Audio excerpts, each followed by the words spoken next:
మేము వాడెవడో రికమెండ్ చేసినాడు మేము ఒప్పుకున్నాము ఇన్ గుడ్ ఫేత్ అని అంటే సాగదు అని చెప్పగలిగే అవకాశాలు ఉంటాయి. ఇప్పుడు నిన్న శాంతి కుమార్ గారు వచ్చి ఆమె చీఫ్ సెక్రటరీగా ఐ వాజ్ మిస్లెడ్ అని అన్నది. అట్లా చీఫ్ సెక్రటరీ మిస్లీడ్ అవ్వడానికి సిద్ధంగా ఉంటే మరి రాష్ట్రాన్ని ఎవరు కాపాడతారు? అంటే నిజంగా మిస్లీడ్ జరిగిందో జరగలేదంటారు మీరు? డెఫినెట్లీ జరిగి ఉంటది. ఎందుకంటే దిస్ ప్రభాకర్ రావు చాలా నట్కట్, చాలా డేంజరస్ ఫెలో. ఎందుకంటే అతను మిస్లీడ్ అంటే వీళ్ళు చెక్ చేయాలి కదా నెంబర్స్, ఆ నెంబర్ ఎవరిది అన్నది చెక్ చేయాలి కదా అంటున్నా. అది చీఫ్ సెక్రటరీ లెవెల్లో చేస్తారా సార్? చీఫ్ సెక్రటరీ అంటే ఒక head of the administrative wing. కాబట్టి చీఫ్ సెక్రటరీకి కరెక్ట్ ఇన్ఫర్మేషన్ ఇవ్వాలన్నది సబార్డినేట్స్ అందరి యొక్క బాధ్యత అవుతుంది. అంతేగాని ప్రతిదీ చీఫ్ సెక్రటరీ వెరిఫై చేయాలి. ఇప్పుడు వాళ్ళ దగ్గరకు వచ్చే ఫైలు వాళ్ళు ఏదైనా వెరిఫై చేయాలి కదా, క్రాస్ వెరిఫై చేయాలి కదా. అలా కాదు సార్, ఇచ్చే వ్యక్తి ఎవరో ఆర్డినరీ వ్యక్తి కాదు కదా. It is not an information supplied by some circle inspector or ACP or DCP కాదు కదా. బట్ అప్పటికే అలిగేషన్స్ ఉన్నాయి కదా, అప్పటికే బండి సంజయ్ లాంటి వాళ్ళు మా ఫోన్లు ట్యాప్ అవుతున్నాయని చాలా మంది చెప్పారు. చెప్పినప్పుడు ఎన్నికల సమయంలో ఇప్పుడు చీఫ్ సెక్రటరీ లాంటి పదవిలో ఉన్న వాళ్ళు క్రాస్ చెక్ చేయాలి కదా. 600 నెంబర్లు ఇస్తున్నప్పుడు, ఒకటి కాదు రెండు కాదు, 600 నెంబర్లు ఇస్తున్నప్పుడు 600 నెంబర్లు ఒక్కసారి ఇవ్వలేదండి. 600 నెంబర్లు ఒకటేసారి ఇచ్చినట్టుగా నేను I'm not sure about it. అంటే ఇది నవంబర్ 15 ఆ సమయంలో నవంబర్ 30 ఎలక్షన్స్ ఉన్నాయి. అవును. అయితే అప్పుడు ఏదైతే ఇన్ఫర్మేషన్ ఫర్నిష్ చేసినారో ఇప్పుడు చీఫ్ సెక్రటరీ ఆ పర్టికులర్ కాంటెక్స్ట్ లోపల she was looking after very many issues. ఇప్పుడు మనం ఇంకొక యాంగిల్ లో కూడా ఆలోచించాలండి. తప్పుతో పట్టించే వాడి యొక్క మిస్చీఫ్ పొటెన్షియల్ ని మనం గుర్తెరగకుండా తప్పుతో పట్టబడ్డ వాళ్ళ గురించే మనము వీళ్ళు నిర్లక్ష్యంగా ప్రవర్తించారని అనడం కూడా తప్పే కదా సార్. ఎట్లా ఉంటది అంటే ఈ was also an IPS officer, he was also dealing with an important segment in the administration. He's duty bound to. అంటే ఇప్పుడు మునుగోడు, నాగార్జున సాగర్ ఇవన్నీ మన అనుభవాలు ఉన్నాయి కదా. హుజరాబాదు ఇక్కడ ఫోన్ ట్యాపింగ్ జరుగుతున్నట్టు అప్పటి వరకు అలిగేషన్ లేవంటే కాదు, ఉన్నాయి కదా. ఉన్నప్పుడు జాగ్రత్తగా ఉండాలి కదా అంటురా. అంటే it is not my intention to defend ఆమె శాంతి కుమార్ ని డిఫెండ్ చేయడం నా ఉద్దేశం కాదు. కొంత జాగ్రత్త ఆమె కూడా వహిస్తే బాగుండేదేమో. బట్ ఆమె ఇప్పుడు మిస్లీడ్ అంటే వదిలేస్తారా? యాక్చువల్ ఇప్పుడు ఇన్వెస్టిగేషన్ ఏజెన్సీ నేను మిస్లీడ్ చేశారు అంటే వదిలేస్తారా వాళ్ళు?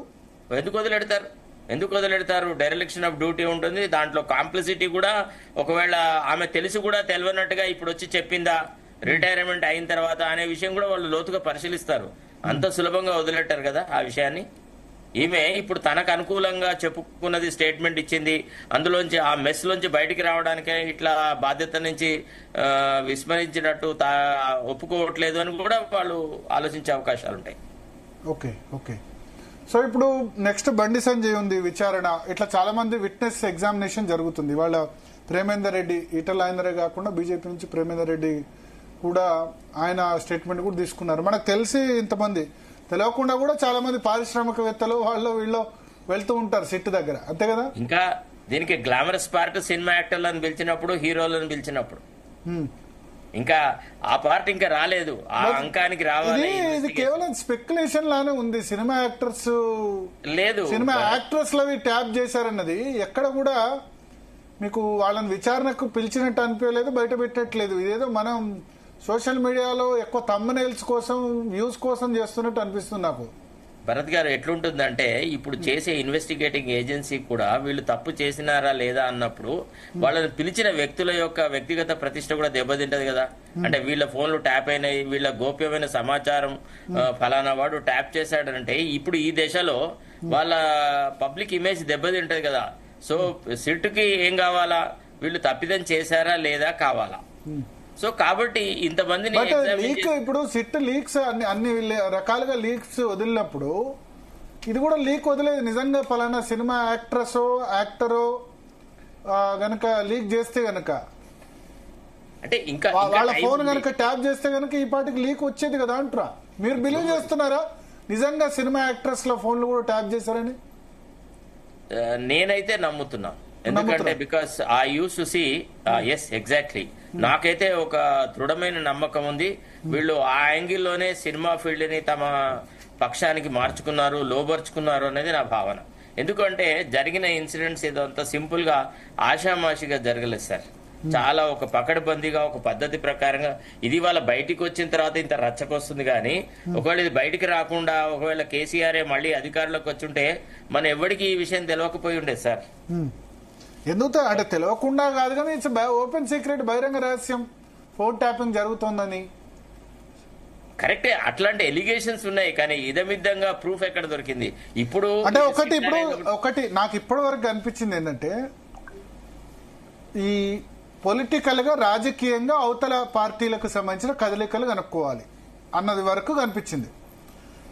అవతల వాళ్ళ క్యాష్ హుజరాబాద్ ఎలక్షన్ జరిగింది అనుకోండి, బీజేపీ కానీ కాంగ్రెస్ డబ్బు పట్టుబడాలి, బీఆర్ఎస్ డబ్బు పట్టుబడద్దు. అది రాజకీయాల్లో ఎవరైనా చేసేది. ఇప్పుడు ఇంటెలిజెన్స్ ను అన్ని పార్టీలు కూడా అంతే వాడుకుంటారు. ఇప్పుడు కాంగ్రెస్ టైంలో కూడా ఇంటెలిజెన్స్ ఏంది, బీఆర్ఎస్ లో ఏం జరుగుతోంది కదలిక, మన కవిత లెటర్ రాసింది, దాని ఇంటెలిజెన్స్ ట్రాక్ చేసి లీక్ చేసిందని చెప్తున్నారు. ఇది అన్ని పార్టీలు చేసే పనే కదా అక్కడి వరకే. కానీ ఒక లెవెల్ ఎక్స్ట్రీమ్కి వెళ్ళి మీరు చెప్తుంది ఏంటంటే సినిమా యాక్ట్రెస్ల ఫోన్లు కూడా ట్యాప్ చేశారు అని చెప్తున్నారు. సినిమా యాక్ట్రెస్లతో ట్యాప్ చేసి ఏం లాభం, దానివల్ల బెనిఫిట్ ఏంది? వాళ్ళ పొలిటికల్ పార్టీస్కి అఫిలియేటెడ్ అయితే ఓకే, బట్ ట్యాప్ చేసి సాధించేది ఏంది?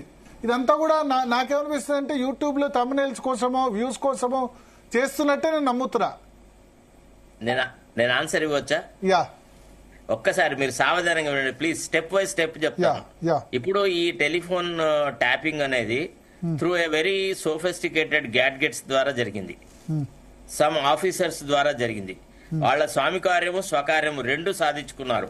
వాళ్ళు అన్ని ఇన్ఫర్మేషన్ ఏదైతే గవర్నమెంట్ కి అవసరమో అది ఇవ్వడానికి ఈ గ్యాడ్గెట్ ను వాడుతున్న నెపంతో వాళ్ళకు అనుకూలమైనటువంటి ఇన్ఫర్మేషన్ ని వాళ్ళు సాధించి పెట్టుకున్నారు.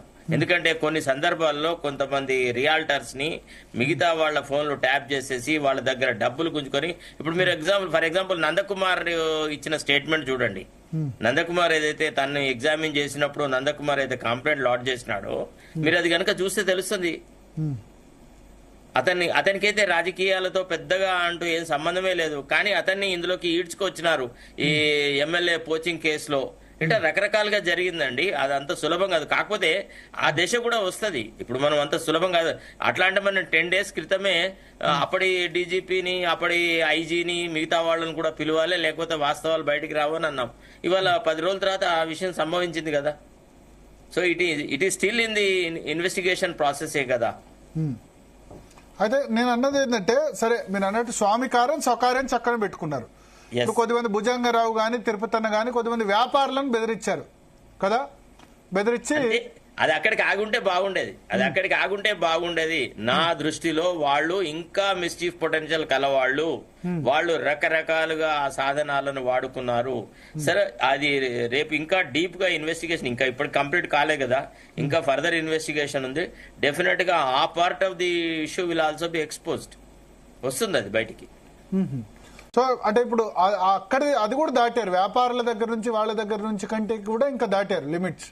Yes, exactly. వాళ్లకు యాక్ట్రెస్ ల ఫోన్లు ట్యాప్ చేస్తే ఏమొస్తుంది? సినిమా యాక్ట్రెస్ ల ఫోన్ ట్యాప్ చేస్తే వాళ్ళని మిస్యూజ్ చేసి ఉంటారండి. వాళ్ళ ఆర్థిక లావాదేవీల సంగతి, మిగతా ఇతరత్రమైనటువంటి అవకాశాలు, వాళ్ళకున్న రిలేషన్స్ ఇవన్నీ చెప్పి మీ రిలేషన్ ఏందో మాకు తెలుసు బ్లాక్ మెయిల్ చేసి ఉంటారు, డబ్బులు గుంజి ఉంటారు. ఇట్లాంటి రకరకాలుగా ఉన్నాయి కదా. ఒక సినిమా అప్పుడు బ్లాక్ మెయిల్ చేసినప్పుడు యాక్ట్రెస్ వాళ్ళు